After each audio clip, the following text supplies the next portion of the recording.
then we'll be world famous. Yes, we You and will. me. Okay, we are live now. Hello, you. It is our first time here on our brand new YouTube channel. Uh, Bex and I, we are from Yep IS. We're going to introduce ourselves, I think, to start, Bex, for the ones that are going to start following us from now on.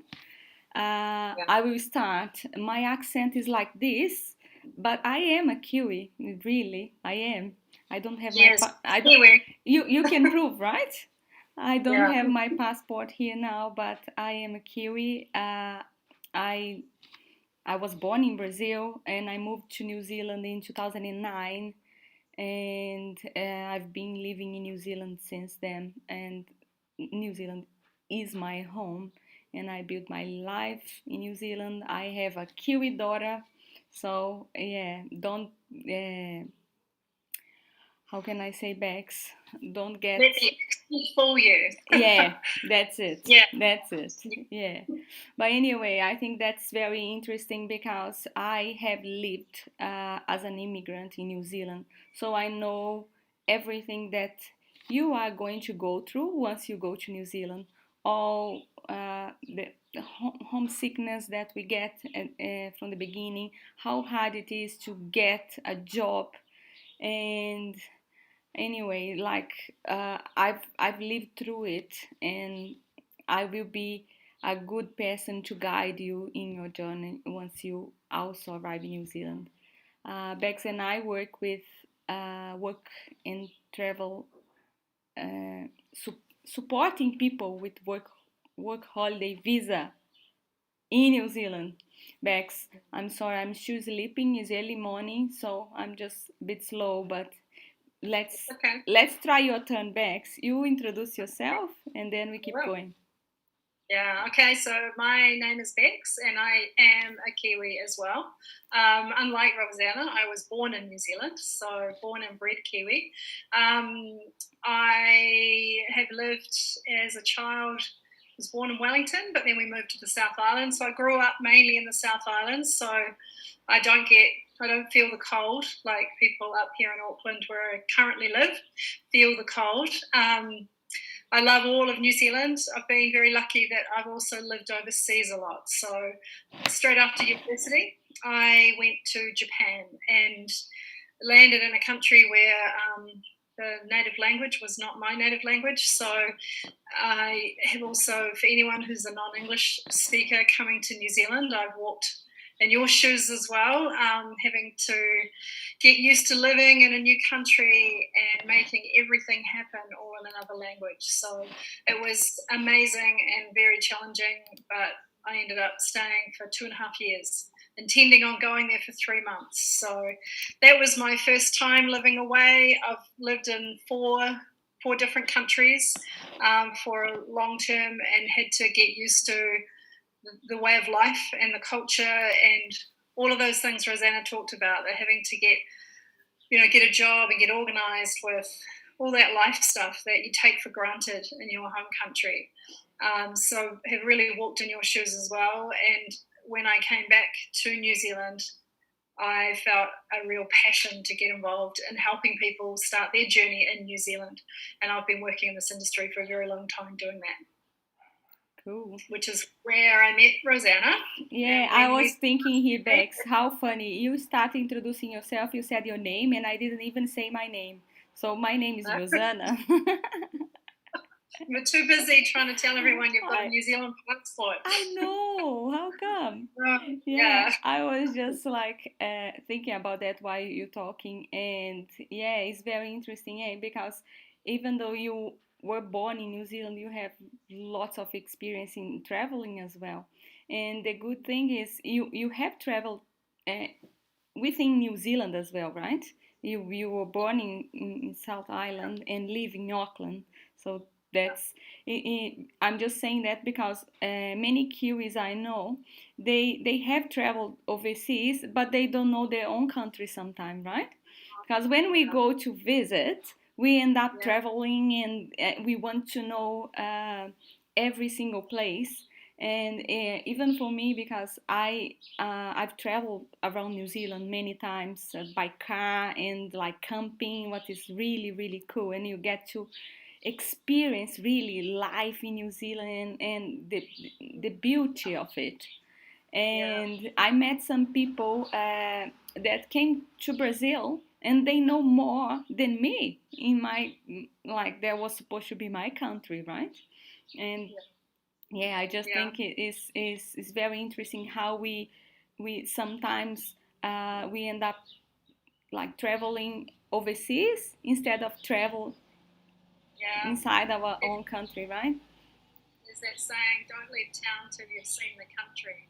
There used to be an ad on television many years ago with a funny song that everybody knew, but that's what it was saying. You shouldn't leave and go overseas until you've seen New Zealand. You know, we live Yeah, in this beautiful country, yeah, so you should travel around and see it. So, I and obviously, totally there's a lot agree. of Yeah, campaigns on at the moment, campaigning for people to get out and see New Zealand and all the beautiful places that we have. So, yeah. yeah, One thing that I think is really cool is that every traveler, when they come to New Zealand, what they want is to get to know the place, right? And yeah, it's so yeah, many like small place, hidden places, or maybe even famous ones.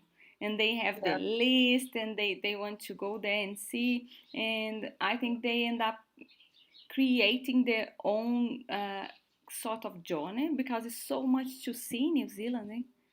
Yeah, there is. And I think people come and often have maybe they've done some research. In all the years I've been doing this, there's all different kinds of people. The ones who are very organized and they have their whole list. This is what I'm going to do, and I'm going to do this and this and this and this and then this. And you know that it's not going to happen like that because this wonderful thing's going to happen here, and so you're going to go off here on your journey, and then there on your journey, and it's all those things, meeting the New Zealanders along the way, and all these beautiful places. Yeah, Places you end up working, the places you end up staying. You yeah. were talking about campgrounds before, And makes so hostels, all much these places. difference when Yeah, you, yeah, yeah, when you know somebody. Because I remember when I first arrived in New Zealand, and I love to like to have a coffee, nice coffee. yeah, And yeah, when I start getting to know people, I would go to a town, or I don't know, to some place, and I would always ask, oh, where can I find a good coffee? Because some things just the locals just they know, we don't know. I yeah, remember once I went to Wellington, and a local took me to a bakery. Oh my goodness, it was like fresh baked yeah, bread, and it was so delicious. And I would never ever been there by myself because it was so hidden. And yeah. yeah, it's very interesting how knowing a little bit more make difference, and like you said, change your route, right? You think that you're going to some place and then you end up going to another one. Whenever people have been visiting New Zealand, obviously, but countries and cities I've lived in overseas, I love it when they ask because I can write when it's somewhere you've lived. You say to them, okay, that's you're going to go there and there and there. It's where all the tourists go. If you want to see some everyday life, just go two more stops on the train, get off here, go to this supermarket or this market or this park. Like it's not Central Park in the middle of New York, but it's just a 2 blocks over, and you'll just see all the locals, and there's this really cool little bookstore, and there's just all this cool stuff, and it's the same in New Zealand, and Yeah. especially with coffee. I'm surprised, and I thought you were going to say you asked somebody in Wellington where you could get a good coffee, and they would all laugh at you because they think that all the Yeah, coffee I is was going Wellington. to say no, not in Wellington, no. They all think ours is the best coffee. Yeah, they think they are world famous for coffee. I Yeah, mean, I gotta yes. say that it is good.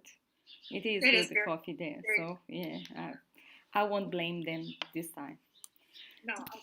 Yeah, but I was going just to say we're talking away here, but I think what we want to say in this video is how we start working with work holiday visa holders, right? So I was working already with the students that um, used to come from overseas, all over, mainly from South American. And we met Bex. Bex, uh, we rent a room from your old work, right?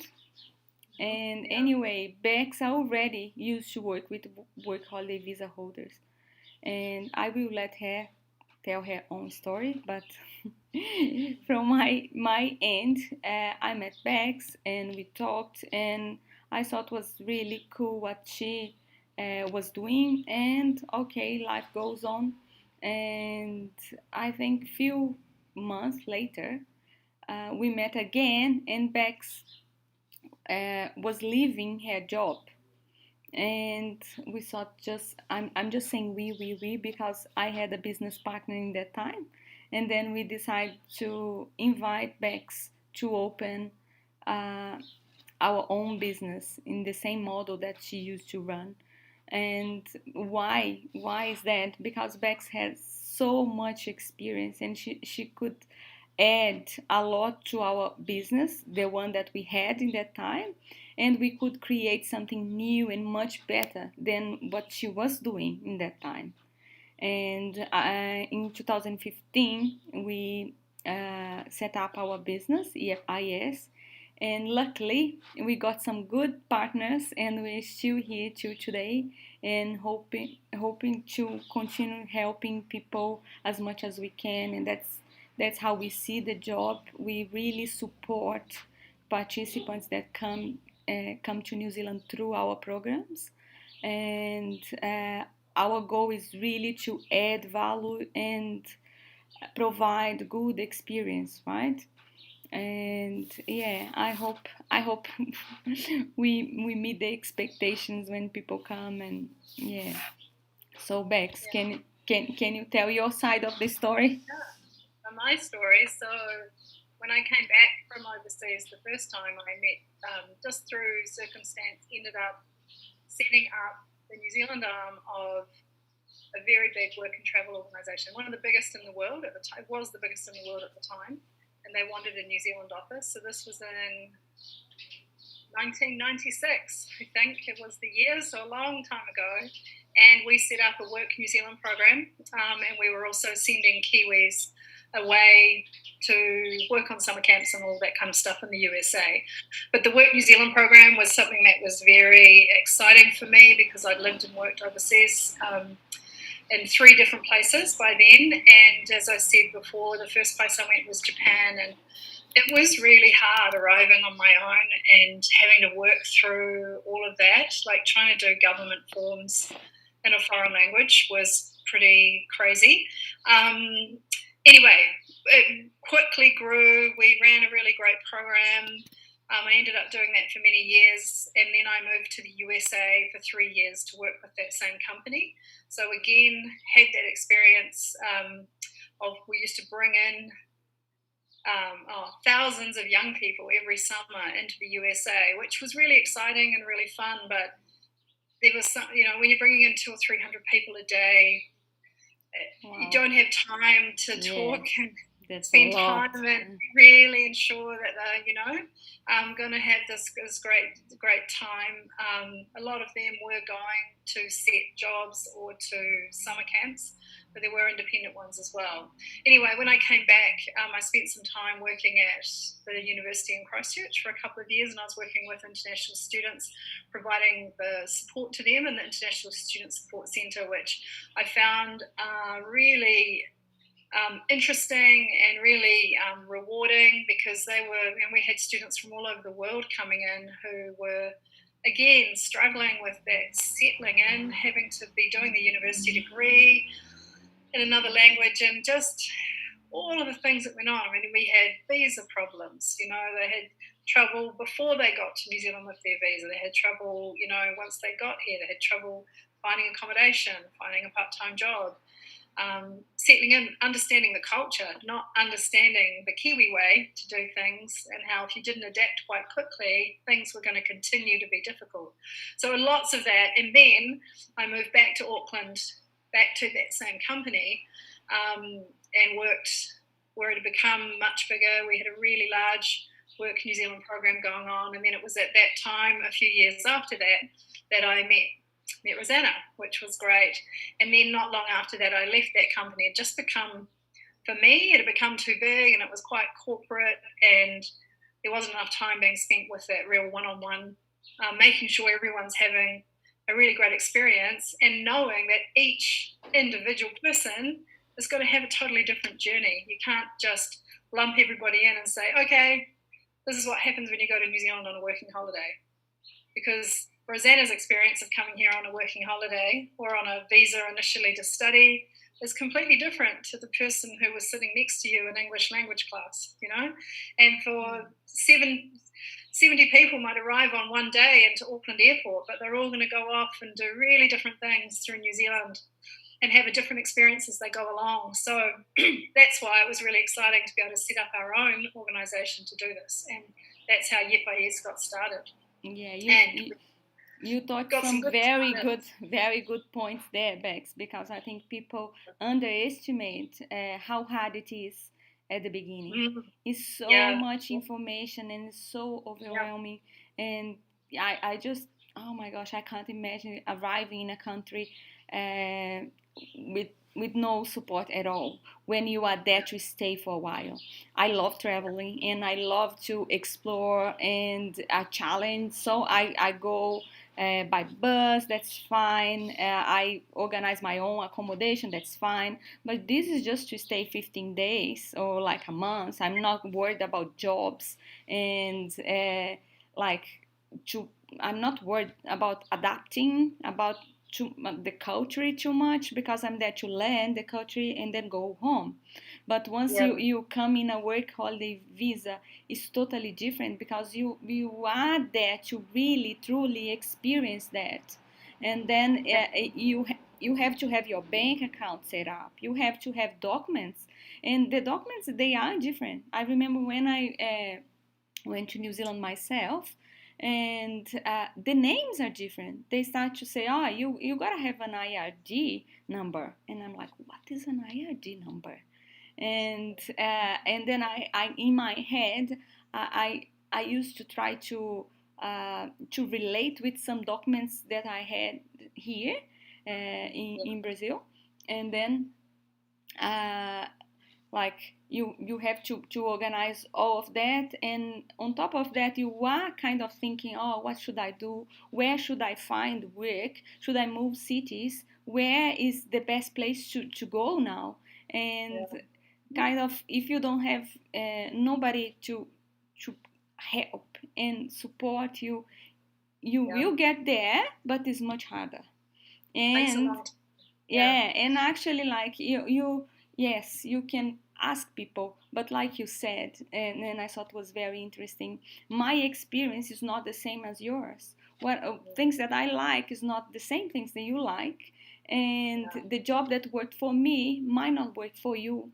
And then is like it's easy, it seems to be, oh, okay, fine, I ask somebody, but doesn't work like that. And you have to go in your own path somehow.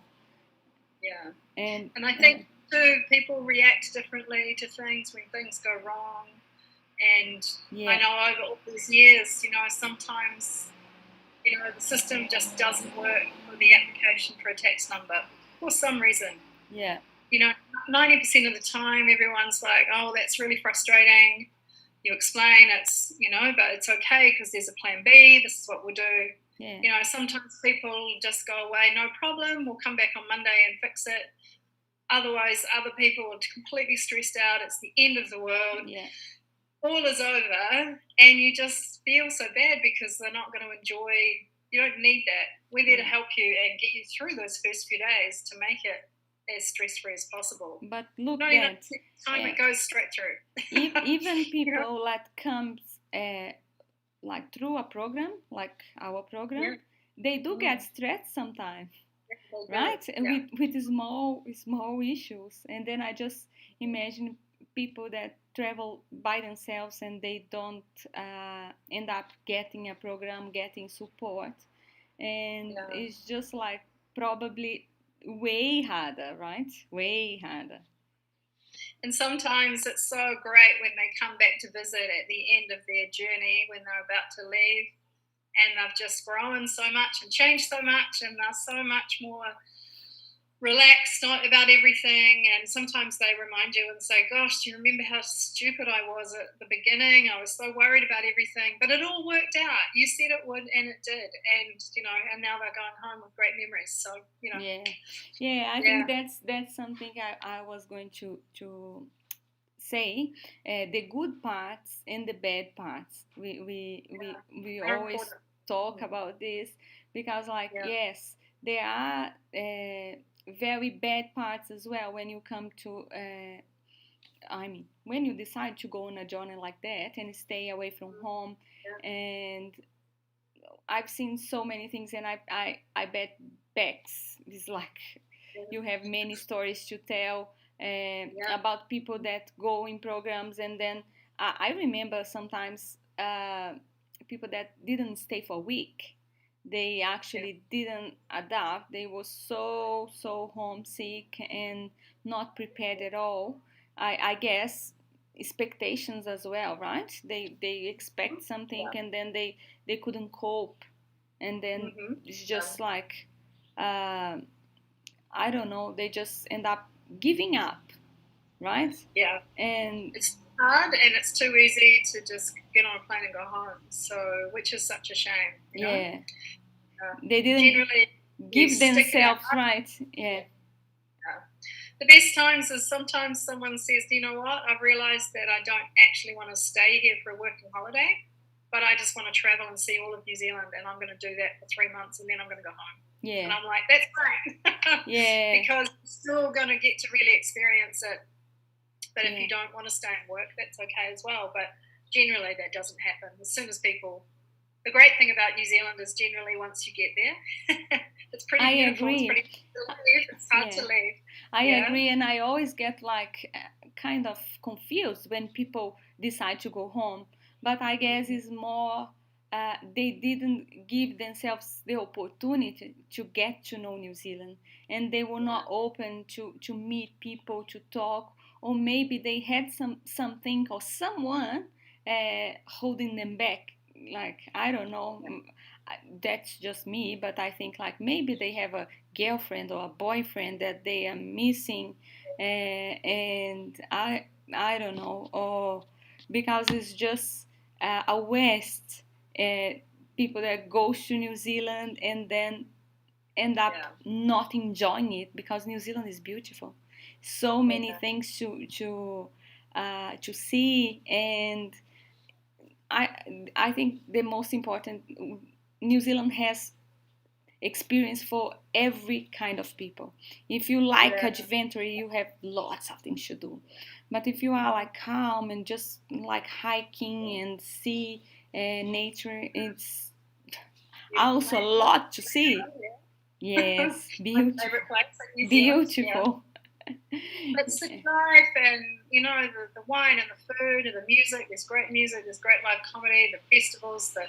All of those things. There's so much going on that even a 12-month visa, there's not enough time to do everything. I agree.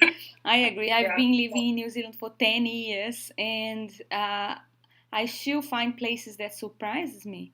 And I think I mean, I know everything already, but sometimes I just, oh my goodness, I haven't seen this angle, or I don't know, I haven't actually seen that particular thing in that city. And there's things happening and opening up, and new ways and new wineries and new festivals that start to happen.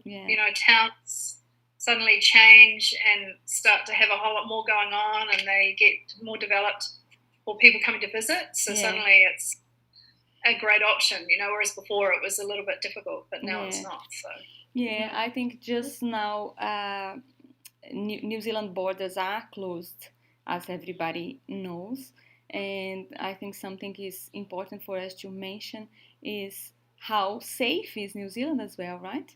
Because when you decide to go in a journey like that is a long time, you want to be safe, and actually you don't want to worry your parents or whatever Yeah. you have. And Yeah. choosing the right country makes lots of difference to get the support you need sometimes.